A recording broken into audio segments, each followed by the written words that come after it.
अवधूत चिंतन श्री गुरुदेव दत्त श्री स्वामी समर्थ। तुम्हा सर्वांचं आपल्या स्वामी शक्ती या चॅनलमध्ये मनापासून स्वागत आहे। स्वामी तुम्हा सर्वांच्या सर्व चांगल्या इच्छा पूर्ण करो एवढीच स्वामींच्या चरणी प्रार्थना करते आणि आपल्या आजच्या या नवीन आणि सुंदर व्हिडिओला पुन्हा एकदा नव्याने सुरुवात करते।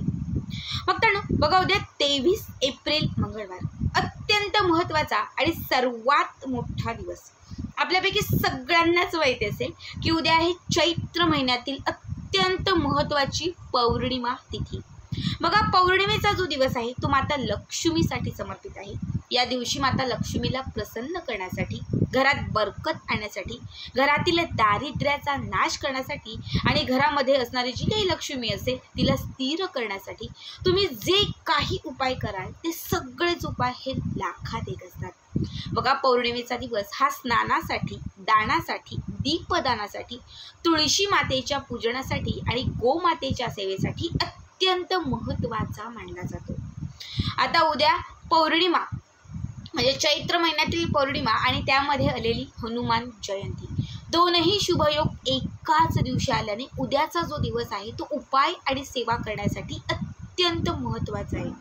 बघा, उद्याच्या पौर्णिमेचा एक अत्यंत प्रभावी उपाय मी तुम्हाला आजच्या या व्हिडिओमध्ये सांगणार आहे। उद्याच्या दिवशी गुपचूप तुम्हाला गोमातेला, गाईला ही एक वस्तू खाऊ घालायची आहे। ही एक वस्तू जर उद्याच्या दिवशी तुम्ही गोमातेला खाऊ घातली किंवा उद्याच्या दिवशी या पद्धतीने जर तुम्ही गोमातेचं पूजन केलं तर 33 कोटी देवांचा आशीर्वाद तुम्हाला लाभेल, ज्यामुळे तुमच्या आयुष्यातील विघ्न, अडथळे, अडचणी यातून मार्ग मिळेल आणि इच्छित कितीही तुमची कुठली अडलेली एखादी मनोकामना असेल तर ती इच्छा, मनोकामना तुमची पूर्ण होईल। बघा, खरं तर आपल्याला कुठल्याच असं दैवत नाही आहे किंवा असं कधीच शक्य नाही आहे की एकाच वेळी आपण 33 कोटी देवांची सेवा करू शकतो आणि त्या देवांचा आशीर्वाद प्राप्त करू शकतो। पण हिंदू संस्कृतीमध्ये गोमातेचं जे महत्त्व आहे ते अनन्यसाधारण आहे आणि या गोमातेच्या उदरामध्ये 33 कोटी देवांचा वास आहे। असं म्हटलं जातं की एक गायीची सेवा केल्याने आपल्याला त्या 33 कोटी देवांचा आशीर्वाद मिळतो आणि पौर्णिमेचा दिवस हा गोमातेची सेवा करण्यासाठी उच्च कोटीचा मानला जातो। आता उद्याच्या दिवशी आपल्याला गोमातेची विशेष सेवा करायची आहे। खरं तर उद्या कुठल्या सेवा करायच्या आहे, दीपदान कुठे करायचं आहे, उद्या स्नान कसं करायचं आहे हे सगळं मागच्या व्हिडिओमध्ये सांगितलेलं आहे। मात्र आत्ताच्या या व्हिडिओमध्ये मी तुम्हाला इच्छित मनोकामना पूर्ण होण्यासाठी, घरातील दारिद्र्याचा नाश करण्यासाठी, घरात सुख, समृद्धी, ऐश्वर्यांची प्राप्ती करण्यासाठी एक अत्यंत प्रभावी उपाय सांगणार आहे। बघा, प्रत्येकाला काहीही करून वेळात वेळ काढून अगदी 5 मिनिटाचा हा उपाय आहे, पण प्रत्येकाला उद्याच्या दिवशी हा उपाय करायचा आहे। आता काय उपाय आहे, कुठली सेवा आहे, गोमातेला कुठली वस्तू खायला घालायची आहे, हे सगळं काही मी पुढे तुम्हाला सांगणार आहे।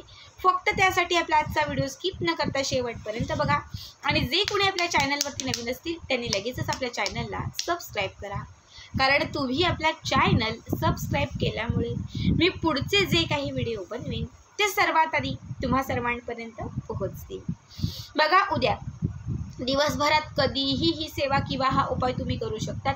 जेव्हा तुम्हाला वेळ मिळेल उद्याच्या दिवसात तेव्हा तुम्ही गोमातेजवळ फक्त जा।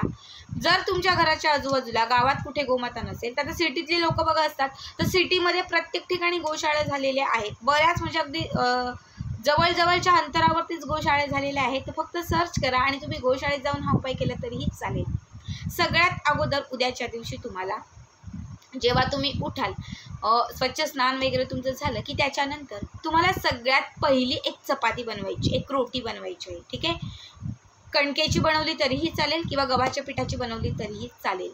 ही एक पहिली चपाती तुम्हाला तव्यावरती टाकायची आहे आणि ही पहिली चपाती तुम्हाला बाजूला काढायची आहे। जी चपाती म्हणजे जी रोटी तुम्ही बनवणार आहात त्याला थोडंसं तूप लावायचं आहे आणि या रोटीच्या वरती तुम्हाला एक गुळाचा खडा ठेवायचा आहे। त्याच्यानंतर तुम्हाला थोडेसे जे हिरव्या रंगाचे मूग असतात हे हिरव्या रंगाचे मूग उकडायचे आहेत। आजच मूग भिजत टाकले तरीही चालतील। तुम्हाला थोडेसे हिरव्या रंगाचे जे मूग असतात हे मूग तुम्हाला उकडायचे आहेत आणि या मुगामध्ये तुम्हाला थोडीशी साखर टाकायची आहे। ठीक आहे, आपल्या घरामध्ये आपण जी साखर वापरतो बारीक साखर, ही बारीक साखर तुम्हाला टाकायची आहे आणि हे मूग आणि साखर जे आहे ते तुम्हाला त्याच्यामध्ये मिक्स करायचं आहे। या रोटीच्या वरती म्हणजे जी पहिली रोटी बनवलेली आहे त्याच्यावरती गुळाचा खडा ठेवायचा आहे आणि त्याच्यावरती साखरेमध्ये मिक्स केलेले हे जे हिरवे मूग आहेत हे तुम्हाला ठेवायचे आहेत। आता याच्यावरती तुम्हाला थोडंसं हळदी आणि कुंकू अर्पण करायचं आहे लाल रंगाच्या वस्त्रामध्ये हे तुम्हाला बांधायचं आहे आणि कुठल्याही गोशाळेत जायचं आहे। सगळ्यात अगोदर जेव्हा तुम्ही तिथे जाल तर तेव्हा गायीच्या उजव्या पायावरती थोडंसं दूध आणि थोडंसं पाणी अर्पण करायचं आहे। ठीक आहे, दूध आणि पाणी अर्पण करून झालं की त्याच्यानंतर तुम्हाला गोमातेच्या पायाच्या खाली किंवा जिथे गोमाता उभी असेल त्याच्या खाली 1 रुपयाचं किंवा एक 10 रुपयाचं 5 रुपयाचं एक नाणं ठेवायचं आहे। गोमातेला हळदी कुंकवाचा एक टिक्का लावायचा आहे किंवा तुम्ही तिच्या चरणांनाच हळदी कुंकूला अर्पण केलं तरीही चालेल। ठीक आहे, त्याच्यानंतर हे करून झालं की त्याच्यानंतर गोमातेला तुम्हाला 11 वेळा 21 वेळा प्रदक्षिणा घालायची आहे। ठीक आहे, हे करून झालं की त्याच्यानंतर जे तुम्ही घेऊन गेलेले आहात म्हणजे जी रोटी तुम्ही घेऊन गेलेली आहात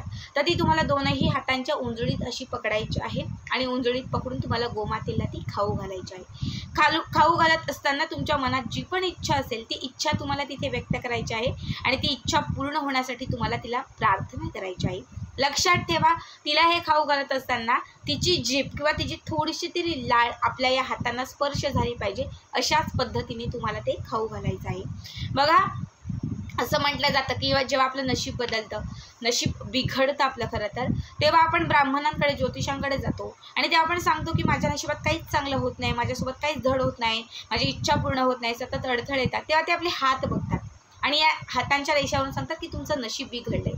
पण हाताच्या रेषा कितीही बिघडलेल्या असतील, नशीब कितीही बिघडलेलं असेल तर ते नशीब उजळवण्याचं जे कार्य आहे किंवा नशीब बदलवण्याचं जे कार्य आहे ते गोमातेच्या लाळेत आहे। असं म्हटलं जातं की तिची लाळ किंवा तिची जीभ आपल्या हाताला लागल्याने किंवा तिच्या जिभेचा लाळेचा स्पर्श आपल्या हाताला झाल्याने आपलं नशीब बदलायला लागतं, आपलं नशीब चमकायला लागतं, बिघडलेलं जे आपलं भाग्य आहे ते भाग्य पुन्हा पूर्वरत व्हायला लागतं। ठीक आहे, तर गोमातेला तुम्हाला हे असं खाऊ घालायचं आहे। त्याच्यानंतर ते आपण जे 1 रुपयाचं नाणं तिथे ठेवलेलं होतं ते 1 रुपयाचं किंवा 10 रुपयाचं जे नाणं असेल ते नाणं तुम्हाला घरी आणायचं आहे। हे नाणं तुम्हाला गंगाजलाने स्वच्छ धुवायचं आहे।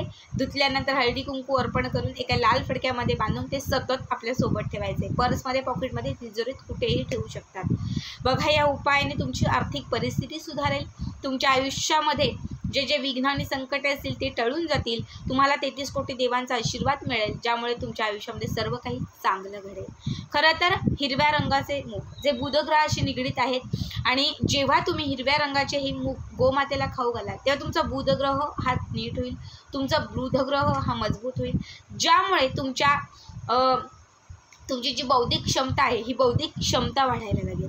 बघा, हिरवे मूग जे आहेत हे गणपती बाप्पांनाही अत्यंत प्रिय आहेत। पौर्णिमा तिथीला, चतुर्थी तिथीला आणि एकादशी तिथीला हिरव्या मुगाचे जे उपाय आहेत ते लाखात एक आहेत। आता तुम्ही चतुर्थीला आणि मला वाटतं एकादशीला ऐकले असतील, पण पौर्णिमा तिथीलाही हिरवे मूग माता लक्ष्मीला अर्पण केल्याने किंवा शंकराच्या पिंडीवरती अर्पण केल्याने किंवा पौर्णिमेच्या दिवशी हे मूग गोमातेला अर्पण केल्याने आपल्या आयुष्यातील असंख्य संकट टळून जातात, इच्छित मनोकामना पूर्ण होतात आणि धनलक्ष्मी जी आहे ती धनलक्ष्मी आपल्याकडे प्रसन्न होते।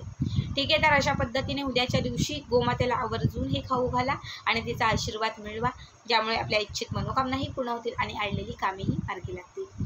श्री स्वामी समर्थ। जय जय स्वामी समर्थ।